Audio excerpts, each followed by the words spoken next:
ఈ దిన వాక్య ధ్యానాంశము సిలువ రక్తము. ఎఫెసీ పత్రిక 1:7.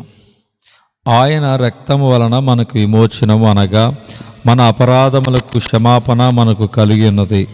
ఒక పర్యాయము క్రీస్తు శ్రమ మరణ సందేశములిచ్చుటకు ఆహ్వానించబడితిని. అందువలన యేసు రక్తమును గురించి ఎక్కువగా ధ్యానించి తిని. ప్రభు నాకు 6 అంశములు దయచేసెను. 6 సందర్భములో ఆయన రక్తము చిందించెను.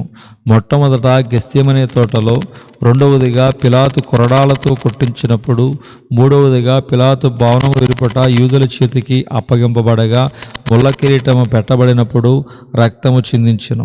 ఈ 3 సందర్భములు కూడా సిలువ వేయబడక మునుపు జరిగినవి. ఈ 3 అంశముల గురించి ధ్యానించితిమి.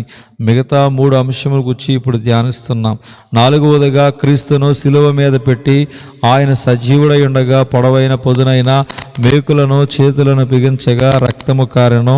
5వదిగా 2 పాదములను ఒకదాని మీద ఒకటి పెట్టి మేకులు బిగించగా రక్తం వచ్చెను. 6వదిగా ఆయన మృతి చెందిన తర్వాత సైనికుడు ఆయన ప్రక్కలో బల్లెముతో పొడవగా రక్తము నీరు కారెను. ఇది ఆయన చివరగా కార్చిన రక్తము. 6వ దినమున సృష్టించబడిన మానవుని కొరకు ప్రభు కలవరి శిలువలో 6 గంటల సమయము వేలాడెను. ఉదయం 9 గంటల నుండి మధ్యాహ్నం 3 గంటల వరకు వేలాడుతూ తండ్రి చేతికి తన ఆత్మను అప్పగించెను. గెత్సేమనే తోటలో ప్రార్థించుండగా ఆయన చిందించిన రక్తము ప్రతి విశ్వాసిని ప్రార్థనా వీరునిగా మార్చుచున్నది.